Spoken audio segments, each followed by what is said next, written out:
YNW Melly back in court today, his attorney saying the state has not given enough evidence to this point to keep him in jail, but prosecutors say they have proven plenty that shows he needs to remain behind bars.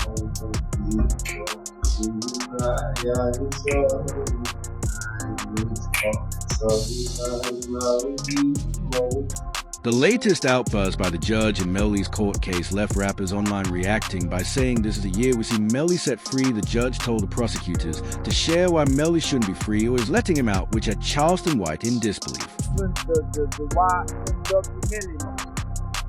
I'm so happy he in jail getting his freedom.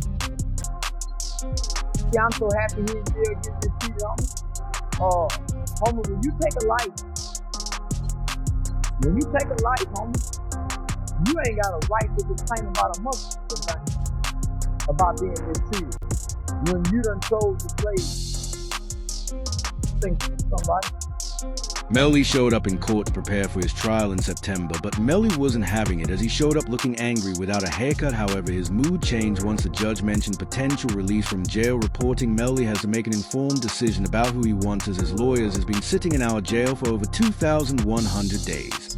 I don't want to repeat myself. Mr. Devins has to make an informed decision about who he wants his lawyers. He's now been sitting in our jail for 2,159 days. So, how long would you like to be able to make that decision? I can't determine when we have to be open at the private sheriff's office, but I can, as I said, I'm going to have to for at least a day or two. And you will decide by tomorrow. But also reserve all of tomorrow. The judge is surprised Melly sat behind bars since February 2019, which is why he told the prosecutor to prepare a document with reasons why Melly shouldn't be granted a bond. But knowing how the prosecutors operate, they are now investigating one of Melly's lawyers for witness tampering to delay a bond hearing. As we saw in the report, Raven Liberty is being investigated for witness tampering as Melly awaits his retrial. But what's concerning is that his lawyer may not be getting investigated, and this is just another way for them to delay Melly's trial. Although Melly's lawyers tried to help in getting a bond, they brought up how Melly texted his ex-girlfriend when the crime was going down, with Melly's phone revealing he was texting about running away from men on the street. So I asked him if he was okay, where he was, his car coming, hiding. He was like, there's some, there's some, I think they're still out here or something. So I'm like, are you okay? He said, I'm okay. I said, well, where are some moving? He said, I don't know if they're in the car. I think they're...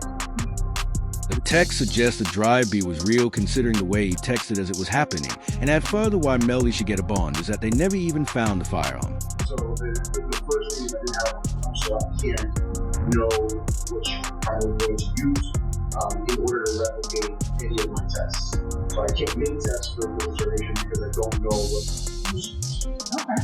But the prosecutors didn't back down easy. They stood up in court and mentioned to the judge how Melly isn't facing only the charges of taking out sack chase in juvie, but is also facing witness tampering charges that carry a life sentence. Filing six new charges against Demons and 2 others who were allegedly involved. The charges include tampering with a witness, directing the activities of a criminal, solicitation or conspiracy to commit tampering, and unlawful use of a two-way communication device. Now, a couple of those charges actually carry a life in prison sentence if there's a conviction. They believe Melly's been making calls from jail, telling his ex-girlfriend to not testify, as Melly's ex-girlfriend Mariah knows the truth of what happened that night Juve's father looked into the witness teeing and revealed how Melly communicated with Mariah. This kind of crazy way that Melly was communicating. He wasn't allowed to use the phone. He was passing notes to people, and then this person's calling this person and then that person. They like to me, they going through extreme measures, try to cover up and convince people not to testify, like Mariah's mom. They was using code words like Uganda, and they said Rocky's baby mom. On the witness tampering charges alone, Melly faces a life sentence, but with this information being released, it answers the question of why Melly's been treated so poorly inside of jail, because we heard Melly's mother talk about how Melly's phone and mail privileges were taken from him. My son has not been convicted of anything, and even other inmates that have been convicted or anything, they have the right to use a telephone. They have a right to just to be allowed to write letters to their loved ones, to receive their mail. They hold his mail, they don't give it to him. But if Melly used a phone to witness tamper, that's why he had the privileges taken from him, meaning they will likely have evidence of him trying to tamper with Mariah. But with Melly's situation in jail getting worse, his mother spoke about how she's heartbroken and feels helpless for her son. You saw Melly's statement, just saying how he's been hurt, how he's scared for his life. As a mother, how did that make you feel? It's heartbreaking. It made me feel completely helpless. Broward Sheriff's Office definitely needs to be investigated. I mean, they are making up their own rules. We tried to go to court about this situation. The judge really doesn't have any jurisdiction when it comes to the jail, because we actually had a hearing about the mistreatment of him, and the jail they make their own rules. And I don't think that's fair, because I know that they need to answer to someone too. With Melly's case taking such a toll on his mother, we saw Boozy step in to see how she was due. She real, bro. You know, she real. She's stressed out. Forget her. Yeah, she real, and I reached my hand out to him, cause I'm real. Yeah, I reached out to him, bro. I met his mom. She a good one. With Melly's case being drawn out for so long, the prosecutors created a new file of evidence to ensure he didn't get a bond, which had them first talking about how Melly was close to King Val before he got arrested and did the crime cause an Oblok member talked about how they'd meet up, and what he found out after an argument with King Von. Melly went to King Von for advice on how to handle the issue with Sack Chaser and Juvie. Did Von really tell you that Melly told him that he was too friends? He ain't come out and say, like, we got into an argument.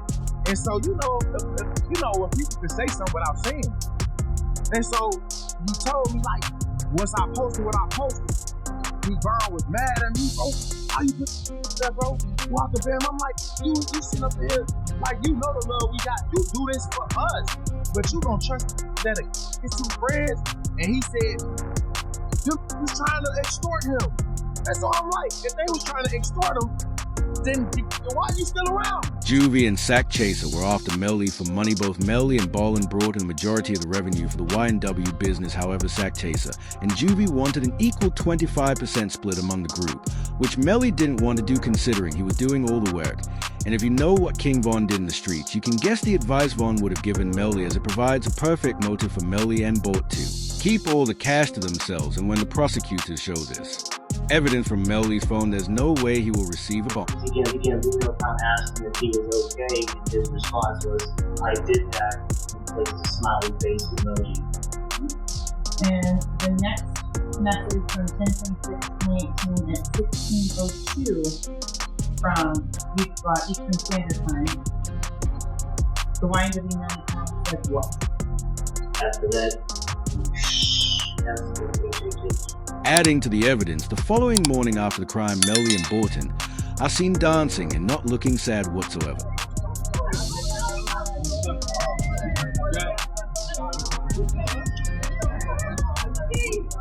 Melly still turned regardless of what happened this early morning. He's still out here being very positive. Turned still. Hey, yeah. The dog still turned. Regardless of what happened, you already know. But some of the most incriminating evidence against Melly comes from the Jeep they were driving. An expert investigator shares why it wasn't a drive-by and whoever did the crime was in the back left seat of the car. Insight. 3. From the driver's side back seat. As he stopping Christopher Thomas. Where did that? Driver's side back seat. My determination was that this is not a driveway, and it's based upon this picture here at a stationary position when all but one of these rounds are going in. The one round that has some movement in it, which is round site L here, the actually moving that. Somehow it gets even worse for Bolland and Melly as the can't stop catching additional charges cause the feds raided Bolland's house after he showed up in court one day only to find a suitcase with notes of where certain jurors were sitting in the courtroom and short descriptions of what they looked like. Melly's co-defendant YNW Portland was booked into a Miami jail Monday night and is being held behind bars on an out-of-county warrant. We just confirmed the warrant is out of Broward County for witness tampering. The warrant obtained by Longtime Network states as follows. On or about April 10, 2023, continuing through and including July 22, 2023, Portland Henry, aka Portland, along with others, did unlawfully and knowingly engage in misleading conduct toward another person with the intent to cause or induce them to withhold testimony. The warrant continues the alleged witness has been summoned by the legal process of the jury trial of Jamel Simmons, aka YNW Melly. The dates in the warrant are important. Jury selection for Melly started in mid-April, and a judge declared a mistrial on July 22nd, the same day the warrant claims Portland allegedly tampered with a witness. Which is beyond illegal and one of the worst things you can do in a trial. DJ Academics was surprised that they even thought to do this. Keep it real, this is sloppy. Portland, how do people have the notebook of the jurors in your house? Holy, like, come to on. It's like doing and having the surveillance tape in your DVD player or something like that. You know what I mean? Like, come on, bro. Like they raid your crib and the surveillance footage of them is in your DVD player. Like, oh, okay, thank you, brother. This can't be at your crib. But this relates to how Bowie said the feds will do everything in their power to keep him behind bars. Although Melly brought this on all by himself. Now they're putting even more charges on him, and then when they want you, they want you. I knew they wanted him bad when they waited for that law to get passed. So it'd be 8-4. Oh right. Yeah. They waited all the way till that law got passed to take him in trial. Yeah, he was in the jail for 2 years, 3 years? Yeah. They could have been taking him in trial. You're right. They waited till that law got passed and took him in trial a couple months later. When they want you, they want you. They're gonna see how he didn't get a bond after you. That made me like, God damn. Yeah. Like, after a mistrial, that doesn't happen.